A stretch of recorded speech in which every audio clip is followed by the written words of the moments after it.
का आपसी झगड़ा बढ़ता जा रहा है और हरियाणा में कांग्रेस की सरकार बनने के आसार भी बढ़ते जा रहे हैं। माना ये जा रहा है कि सर्वे आ रहे हैं, लोग कह रहे हैं कि आने वाले समय में कांग्रेस सरकार बनाने जा रही है। क्या कहेंगे? देखिए, ये बिल्कुल ही गलत है और ये अफवाहें फैलाई जा रही हैं गलत, क्योंकि विपक्ष के पास में कोई मुद्दा तो बचा नहीं। जब मुद्दा विहीन विपक्ष हो जाता है तो उसके पास में एक ही तरीका है कि अफवाह उड़ाओ। और ये जो अफवाहों का जो एक दौर चल रहा है कि कांग्रेस की सरकार आ रही है, पहले तो ये तो बहुत बड़ी अफवाह है। दूसरी अफवाह कि बीजेपी और जेजेपी के गठबंधन में दरार है, ये दूसरी सबसे बड़ी अफवाह। तो ये दोनों अफवाह जो है, और कांग्रेस माहिर है इस चीज़ के अंदर, अफवाह फैलाने का काम ये हमेशा से करते आए हैं, आज से नहीं। अगर 1984 की बात करें तो जो दंगे हुए उसमें भी इन्होंने अफवाह फैलाई और दंगे हुए। तो ये अफवाह फैलाने में कांग्रेसी माहिर हैं, तो इनकी बातों को कोई विश्वास ना करे। और आपके चैनल के माध्यम से जितने भी श्रोता हैं जो देख रहे हैं और सुन रहे हैं, उनको भी मैं बताना चाहता हूं कि ऐसी अफवाहों पे बिल्कुल विश्वास ना करें। कांग्रेस की सरकार ना आज बन रही है, ना कल बने रही है, ना आगे बनेगी। नहीं, अफवाह आप कैसे कह सकते हैं? बयान भी आप ही के आ रहे हैं। जो प्रदेश के अध्यक्ष हैं भाजपा के, वो बार बार यही कह रहे हैं कि हमें 10 सीटें यहाँ से जीतनी है। दुष्यंत चौटाला जी अपनी तैयारी कर रहे हैं। कहीं विधायक का नाम आ रहा है कि यहाँ से बीजेपी का विधायक बनेगा, जेजेपी वाले कह रहे हैं जेजेपी का विधायक बनेगा। तो बयान तो आप ही की तरफ से है ना, अफवाह कैसे कह सकते हैं? देखिए, जब इलेक्शन का दौर शुरू होता है, पहली बात तो आपको मैं क्लियर कर दूं कि दोनों ही पार्टी आपस में मर्ज नहीं हुई है। ये बहुत चीज़ें क्लियर होनी चाहिए कि दोनों पार्टी बिल्कुल अलग है। भारतीय जनता पार्टी एक अलग पार्टी है, जननायक जनता पार्टी एक अलग पार्टी है। दूसरी बात, जो इलेक्शन हुआ था हरियाणा में, उसमें जननायक जनता पार्टी ने अपना इलेक्शन लड़ा, भारतीय जनता पार्टी ने अपना इलेक्शन लड़ा। दोनों ही पार्टियों ने अलग इलेक्शन लड़ा। लेकिन चूंकि हरियाणा के अंदर मैंडेट नहीं मिल पाया था, किसी के पास ही बहुमत नहीं था सरकार बनाने का, तो एक मजबूरन भारतीय जनता पार्टी को, जननायक जनता पार्टी को गठबंधन करना पड़ा, क्योंकि हम नहीं चाहते थे कि दोबारा से इलेक्शन हरियाणा वासियों पर थोपा जाए, क्योंकि करोड़ों रुपए का नुकसान होता है इलेक्शन होने पे। तो उस चीज़ को बचाने के लिए हम लोगों ने भारतीय जनता पार्टी के साथ गठबंधन किया और सरकार बनाने का काम किया। लगभग 3.25 साल होने को आ रहे हैं, सरकार बहुत अच्छी चल रही है। सरकार में दुष्यंत चौटाला जी और मुख्यमंत्री खट्टर साहब ने मिलकर बहुत अच्छे काम किए। हरियाणा में बहुत सारे ऐसे काम हैं, अनगिनत काम हैं, जिनकी वजह से भाजपा और जजपा की सरकार जो गठबंधन थी है, और अच्छा काम इन्होंने किया। लेकिन पेट में मरोड़ होने लगी कांग्रेस पार्टी के अंदर कि भाई ये मिलकर इतना अच्छा काम कर रहे हैं तो इनको कैसे तोड़ा जाए। तो सबसे पहली बात, अफवाह फैलाओ कि जी गठबंधन टूट रहा है। गठबंधन कहीं नहीं टूट रहा, गठबंधन एज इट इज रहेगा। सवाल भाटी साहब ये आता है कि चुनाव अब बिल्कुल नज़दीक आ चुके हैं। 7 से 8 महीना बचे हैं आम चुनाव होने में, लोकसभा के चुनाव होने में। 10 सीट हैं लोकसभा की हरियाणा में। बीजेपी अपनी 10 सीटों पर तैयारी कर रही है। देखने में ये आ रहा है जेजेपी ने भी अपनी तैयारी शुरू कर दी है। तो क्या एक बार फिर वही होगा कि गठबंधन में नहीं लड़ेंगे और बाद में फिर गठबंधन करेंगे, पहले तोड़ेंगे? नहीं, देखिए, बिल्कुल आप इस चीज़ को जो है ना, आप बिल्कुल उल्टा लेकर चल रहे हैं। 10 सीटों पे वो मेहनत कर रहे हैं, 10 सीटों पे हम मेहनत कर रहे हैं। क्योंकि जब गठबंधन के तहत हम लोग बैठेंगे और जब उस समय ये निर्णय लिया जाएगा कि ये सीटें आपको मिल रही हैं, ये सीटें आपको मिल रही हैं, कुछ तो तरीका बनेगा ना कि भाई 5-5 पर गठबंधन होता है, 7-3 पर होता है, 8-2 पर गठबंधन होता है। लेकिन गठबंधन के तहत हमें भी कुछ सीटें मिलने वाली हैं। लेकिन सीधी सी बात है कि आज के समय में ये क्लियरिटी किसी के पास नहीं है कि कौन सी सीट किसके हाथ में जा रही है। तो सबको 10 की 10 सीटों में मेहनत करनी पड़ेगी।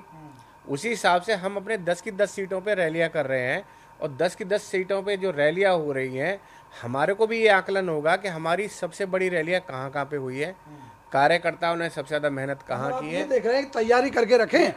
अगर कहीं गठबंधन नहीं हुआ तो अपना लड़ लेंगे। आप खुद बताइए। देखिए, मान लो अगर कल को मान लो गठबंधन हमारा बरकरार रहता है और उन्होंने कहा कि फरीदाबाद सीट आपके पास है। हमने ना यहाँ रैली की, ना हमारा कोई नाम यहाँ पे और कुछ भी नहीं है, तो हम यहाँ कैसे लड़ पाएंगे? यहाँ पे खाली हम भारतीय जनता पार्टी के ऊपर तो नहीं लड़ सकते ना, हमारा अपना भी तो कैडर है, वोट है, तो हमें उस कैडर वोट को भी तो सक्रिय रखना है।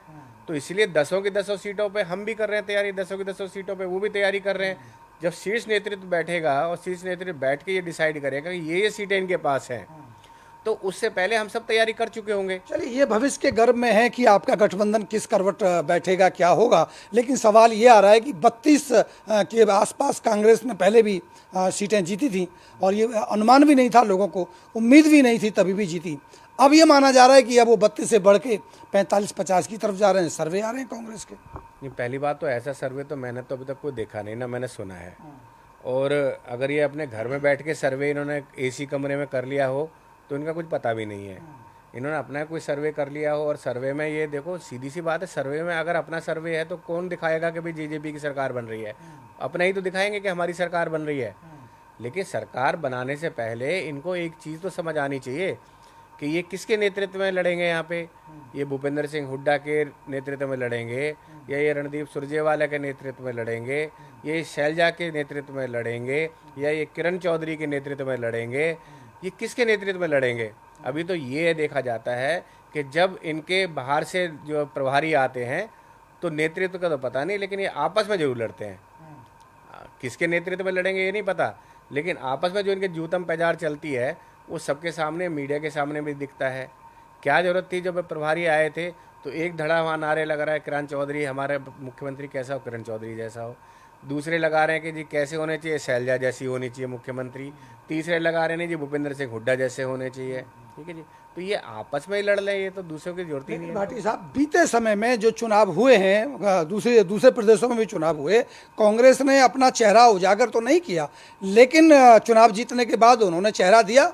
और अभी आपने कर्नाटक का भी देखा, किस तरह से वहाँ लड़ाई थी और खींचातानी थी, लेकिन वहाँ भी उन्होंने मुख्यमंत्री दिया। उनका कहना तो यही है कि जो ज़्यादा सीट जीत के आएगा, जो मजबूत होगा, जीतने के बाद तय कर लेंगे। तो मुझे तो नहीं लगता कि इसमें कोई बड़ी बात है। देखिए, गहलोत पायलट का क्या चल रहा है राजस्थान में, कोई छुपा नहीं है उनके। कर्नाटक के अंदर क्या चल रहा है, एक खाली एक नाम दे देना एक अलग बात है। अभी वहाँ पे क्या घमासान चल रहा है वो सबको पता है। किस तरीके से इलेक्शन से पहले ही होर्डिंग लग गए थे, सिद्धू रमैया के अपने लग गए थे और उनके अपने अलग लग गए थे। सबके होर्डिंग्स तैयार लग गए थे, सबके कि हमारा सीएम कैसा हो, सिद्धू रमैया जैसा हो। तो आज भी उनके अंदर जो है वो जो कटु भावना है आपस में, वो आज भी है। ठीक है जी, तो ऐसा नहीं है कि भाई ये कहना कि भाई जो है ना सब एक हो चुके हैं, कोई एक नहीं हुआ, सब वक्त का इंतजार कर रहे हैं। तो हालात ये है कि यहाँ सीएम की दौड़ में जो है ज़्यादा लोग हैं, कार्यकर्ता कम है। और सबसे बड़ी अजीब सी बात है कि वो जो कार्यकर्ता हैं, मुझे समझ ही नहीं आता वो कांग्रेस के कार्यकर्ता हैं या पर्टिकुलर नेता के कार्यकर्ता हैं। अगर कोई ये कहता है कि मेरा सीएम कैसा हो, हुड्डा जैसा हो, तो वो हुड्डा के लिए बोल रहा है ना, कांग्रेस के अभी आप क्या कह सकते हैं कि अगर चुनाव होता है तो आपका सीएम कौन सा होगा, दुष्यंत चौटाला या मनोहर लाल खट्टर? अब देखिए वही पॉइंट आ जाता है, मेरा सीएम तो दुष्यंत होगा ना, क्योंकि मेरा सीएम दुष्यंत इसलिए होगा, मैं जननायक जनता पार्टी से हूँ मैं। लेकिन जननायक जनता पार्टी में आप किसी के पास भी चला जाएं, आप किसी से भी इंटरव्यू ले लीजिए, तो हर आदमी एक ही कहेगा हमारा सीएम कैसा हो, दुष्यंत चौटाला जैसा हो। तो गठबंधन में आप चौटाला साहब को तो प्रोजेक्ट नहीं करेंगे ना? नहीं, गठबंधन में चौटाला साहब को क्यों प्रोजेक्ट नहीं करेंगे हम? आप ये बताइए कि किस तरीके से आप देखिए, अब वहाँ पे महाराष्ट्र के अंदर देखिए, महाराष्ट्र में भारतीय जनता पार्टी के पास ज़्यादा वो है, लेकिन शिंदे हैं वहाँ पर मुख्यमंत्री। मतलब आप ये कह रहे हैं कि मनोहर लाल खट्टर को बदलने की? बिहार में देखें तो नीतीश जो है वहाँ पे मुख्यमंत्री बनाया। तो ऐसा नहीं है कि मतलब भारतीय जनता पार्टी ने कोई पहला कोई काम करने जाएंगे हरियाणा में। ये भी गठबंधन हो सकता है कि 5 साल मनोहर लाल जी मुख्यमंत्री रहे, अब की बार जो है चौटाला मुख्यमंत्री होने चाहिए, ये मांग भी आपकी हो सकती है जेजेपी की तरफ से? देखिए, ये सब अभी तो समय के गर्भ में है सब चीज़ें, अभी से इन चीज़ों के बारे में कोई फ़ायदा नहीं है, ना मुझे पता है, इसके बारे में जानकारी ही नहीं है। और ये सब निर्णय जो है शीर्ष नेतृत्व का है, वो डिसाइड करेंगे क्या करना है क्या नहीं करना है। लेकिन ये एक हर कार्यकर्ता की इच्छा है, मेरी भी अपनी इच्छा है कि हमारे जो सीएम है वो दुष्यंत चौटाला होना चाहिए हरियाणा के। भाटी साहब, हरियाणा में आम आदमी पार्टी को किस तरह से देख रहे हैं? अभी केजरीवाल 9 तारीख को आ रहे हैं और उन्होंने घोषणा करने वाले हैं, ऐसी खबर हमारे पास है कि 24 घंटे बिजली फ्री दे देंगे। वही जो आपके शब्दों में वही लुभावनी बातें होंगी। क्या ये चुनौती के रूप में देखेंगे आप आम आदमी पार्टी को? नहीं, मेरा मानना अभी हरियाणा में तो आम आदमी पार्टी की कहीं चुनौती दिख नहीं रही। समीकरण अगर पंजाब की बात करें वो अलग तरीके का समीकरण था वहाँ पे, वो समीकरण हरियाणा के अंदर नहीं है। और आम आदमी पार्टी और कांग्रेस का जो है, अब देखेंगे ये ए टीम और बी टीम है, दोनों के दोनों। ए टीम आगे बढ़ती है तो बी टीम खत्म हो जाती है, बी टीम आगे बढ़ती है तो ए टीम खत्म हो जाती है। ये आपस में एक दूसरे को ही खाने वाले लोग हैं। अगर आप खुद देखिए, अगर ये आम आदमी पार्टी आगे बढ़ती है तो सबसे ज़्यादा नुकसान किसको होगा? कांग्रेस को होगा। तो जब जाहिर सी बात फायदा है, भी बीजेपी जेजेपी को होगा। अगर आप ये कह रहे हैं कि आम आदमी पार्टी मजबूत नहीं है तो इसका मतलब कांग्रेस को फायदा हो रहा है। नहीं, लेकिन आप कांग्रेस खुद मजबूत नहीं है ना हरियाणा में। अगर हम बात करें पंजाब के अंदर, और वहाँ पर तो कांग्रेस मजबूत थी वहाँ पर, लेकिन यहाँ तो कांग्रेस ही मजबूत नहीं है। और अगर थोड़ी बहुत है भी तो उसको आम आदमी पार्टी खा जाएगी। तो जब इनके पास ये दोनों में, इनमें जो जो थोड़ा बहुत बचा है वो आपस में बांट लेंगे तो इनके पास रहा क्या? कुछ भी नहीं। तो सीधी सी बात है। इतिहास ये कहता है, 2-3 प्रदेशों के चुनावों पर अगर हम गौर करें, जहाँ जहाँ भी कांग्रेस और आम आदमी पार्टी ने मजबूती से चुनाव लड़ा, वहाँ सीधा फायदा बीजेपी को हुआ है। चाहे बात गुजरात की करें, चाहे बात हिमाचल की करें। हिमाचल में आम आदमी पार्टी बैकफुट पे चली गई, कांग्रेस फायदे में चली गई। गुजरात में आम आदमी पार्टी ने मजबूती से चुनाव लड़ा तो बीजेपी को बड़ा फायदा हो गया। तो यहाँ भी अगर हम हरियाणा में देखें, हरियाणा में त्रिकोणीय मुकाबला तो लगभग है ही है। अगर हम एक तरफ विपक्ष को रखें, जेजेपी बीजेपी को रख लें, मान लें कि आपका गठबंधन सलामत रहेगा, मान लिया जाए अगर, तो दूसरे पक्ष में कांग्रेस और जो आम आदमी पार्टी है, ये एक मजबूत स्थिति में दिखाई दे रहे हैं। उसके बाद में फिर INLD भी है और दूसरी छोटी छोटी पार्टियां भी हैं। अगर वो मजबूती से चुनाव लड़ती हैं, आम आदमी पार्टी का वजूद होता है, तब तो जेजेपी बीजेपी की सरकार बनती नजर आती है।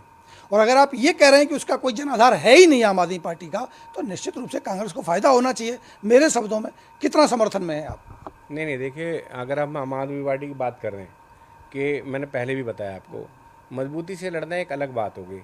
अगर वो 2% भी वोट प्रतिशत लेके चलते हैं तो वो 2% भी कांग्रेस का ही काटेंगे, वो किसी और का नहीं काटेंगे।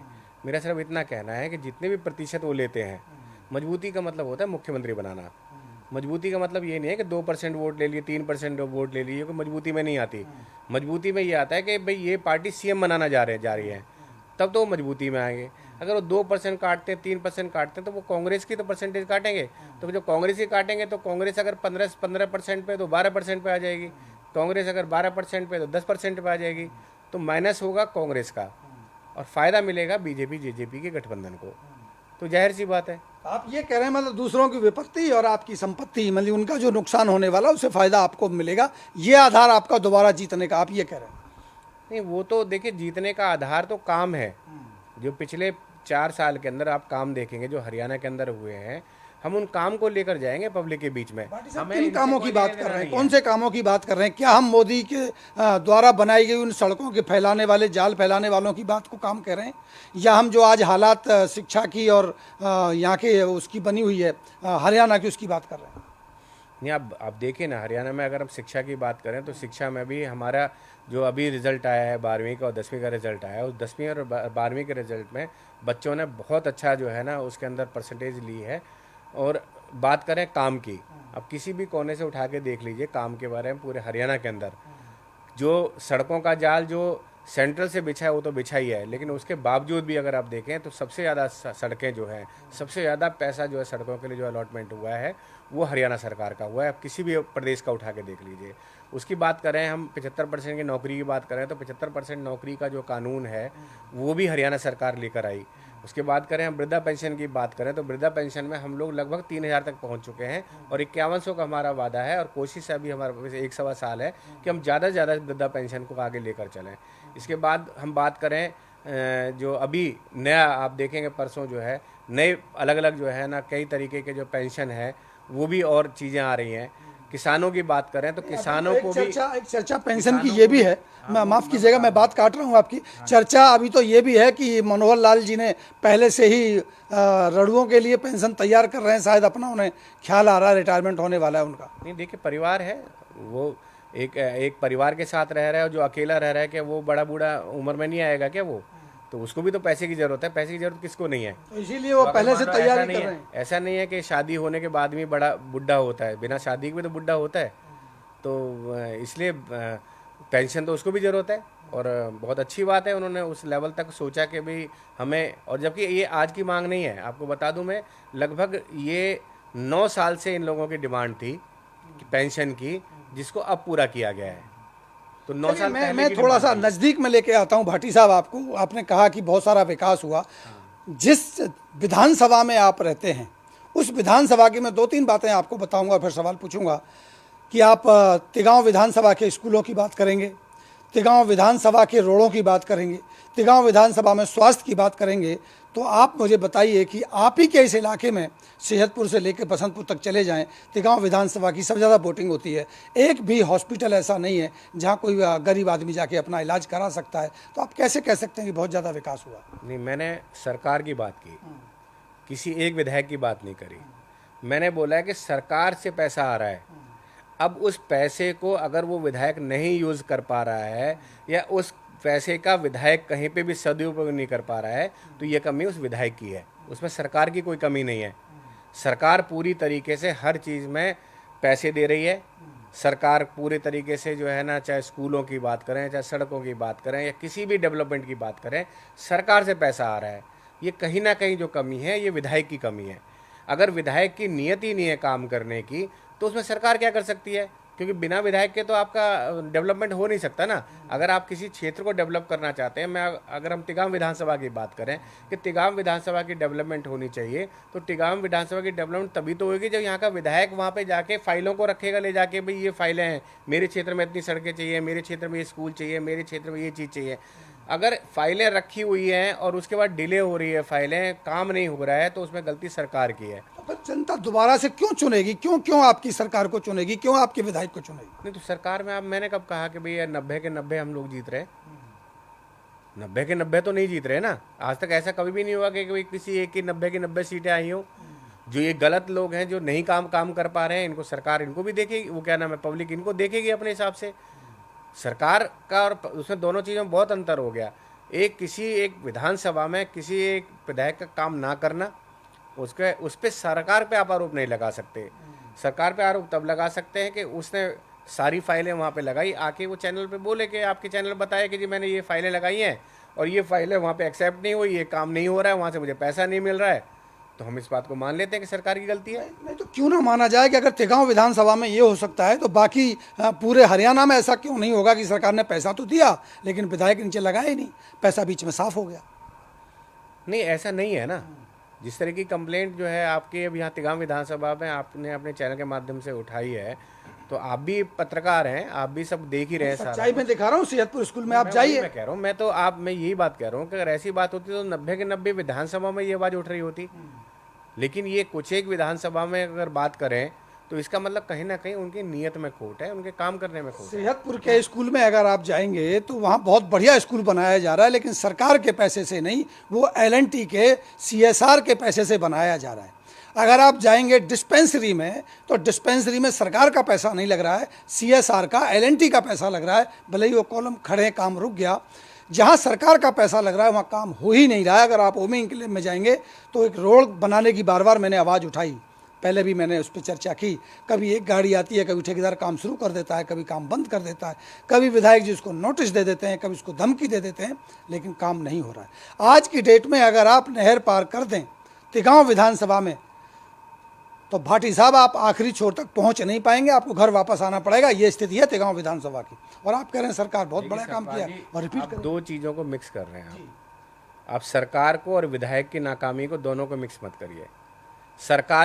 विधायक की नाकामी सरकार की नाकामी नहीं हो सकती। विधायक तो उसी का है जिसकी सरकार है। हम आपके चैनल के माध्यम से जो आपने बात उठाई, हम स्कूल की बात करें तो आपके चैनल के माध्यम से मैंने भी वहाँ पे स्कूल में जाकर और आपके चैनल के माध्यम से वहाँ पर जो कमियाँ थी उसको उठाया। हम आपके चैनल के माध्यम से हमने ओम इंक्लेव और चेतन मार्केट की बात को हमने उठाया। आपके चैनल के माध्यम से हमने मौजूदा विधायक की नाकामी की बात को उठाया हमने। तो और ये सारी चीज़ आपके चैनल के माध्यम से बाकायदा उठाई गई और टाइम टू टाइम समय अनुसार इन चीज़ों को उठाया गया। तो इस चीज़ को तो आप मान के चलिए कि हमने खुद यहाँ के विधायक का विरोध आपके चैनल के माध्यम से दर्ज किया हुआ है, पहले भी दर्ज किया हुआ है और आज भी हम इस बात को बोल रहे हैं कि जो कमियां आप बता रहे हैं ये कमियां हम भी बता रहे हैं आपके चैनल के माध्यम से, लेकिन दोनों चीज़ें बिल्कुल अलग है। मैं बहुत क्लियर कर चुका हूँ कि सरकार की नाकामी और विधायक की नाकामी दोनों में अंतर है। विधायक नाकाम हो सकता है लेकिन सरकार सक्षम है, सरकार ने काम किया, सरकार ने जितना पैसा जिस विधायक ने मांगा सरकार ने उतना पैसा उस विधायक को दिया, सरकार ने जो काम विधायक ने बोले वो काम सरकार ने किए। लेकिन आप जब काम ही लेकर नहीं जाएंगे, आप किसी काम के लिए फंड ही नहीं मांगेंगे, तब आप कोई नाकामी बोली जाती है, सरकार की नाकामी नहीं बोली जाती। तो इसका मतलब ये है कि तिगांव विधानसभा जो मौजूदा विधायक हैं वो अपने आप में खुद नाकाम है, ना कि सरकार। तो हम ये कहना चाहते हैं कि अगर तिगांव की ये हालत है तो हो सकता है कि दूसरी जगह भी यही रहा हो, तो कैसे माना जाए कि भाई वापसी बीजेपी कर सकती है या जेजेपी बीजेपी का गठबंधन सरकार में आ सकता बीजेपी की बात तो बीजेपी बताएगी, और ये जो आप बात कर रहे हैं विधायकों की, ये भी बीजेपी के विधायक हैं जिनकी आप बात कर रहे हो। ये तो ये बीजेपी संज्ञान लेगी इस चीज़ पे। भाई अगर उनके कौन कौन से, जो मैं सुनने में आ रहा है कि भाई एमपी की जो सीटें हैं उनमें भी फेरबदल कर रहे हैं वो लोग, विधानसभा के जो जीते हुए हैं उनकी भी टिकटें पहले भी कटी हैं, उनकी टिकटें आगे भी कटने की उम्मीद है। तो उनका कारण वही तो है कि जो उनका जो बनेगा, उनका जो क्या नाम है रेट, उनको परसेंटेज दिया जाएगा अपने काम के हिसाब से, तो जब उस परसेंटेज पे वो खरे नहीं उतरेंगे तो उनकी टिकटें कटेंगी वो। तो क्या अब आप इस बात के लिए भरोसा दे सकते हैं कि अगर गठबंधन बरकरार रहता है तो आप तिगांव विधानसभा में कम से कम विधायक के बारे में बात करेंगे कि भाई इसकी सीट बदली जानी चाहिए या जेजेपी के खाते में ये आना चाहिए, ऐसा कुछ आप कह रहे हैं? नहीं, बिल्कुल, मैं तो अपनी तैयारी कर रहा हूँ, मैं तिगांव विधानसभा से मैं और लगा हूँ, लोगों के बीच में हम काम भी कर रहे हैं, और जितने हमारी हिस्सेदारी है सरकार में उससे ज़्यादा हम हिस्सेदारी में यहाँ पे तिगांव विधानसभा के काम कर रहे हैं। मौजूदा विधायक काम नहीं कर रहा है, आगे ना करे तो जनता देख रही है उसको। हम तो कोशिश करेंगे कि ये जननायक जनता पार्टी के खाते में आए सीट, और जननायक जनता पार्टी के जब खाते में आएगी तो हम यहाँ से इलेक्शन लड़ेंगे, और इलेक्शन लड़के जीतने के बाद में लोगों को दिखाएंगे काम कैसे होता है। काम के लिए आपको अपनी ईगो को छोड़ना पड़ेगा, आप ईगो छोड़ेंगे तभी तो काम होंगे। आपको अपना जो है आराम जो आप करते हैं उस आराम को छोड़ना पड़ेगा आपको। और सबसे बड़ी बात है कि आपको अपनी एक पॉजिटिव नीयत लेकर आना पड़ेगा काम करने के लिए।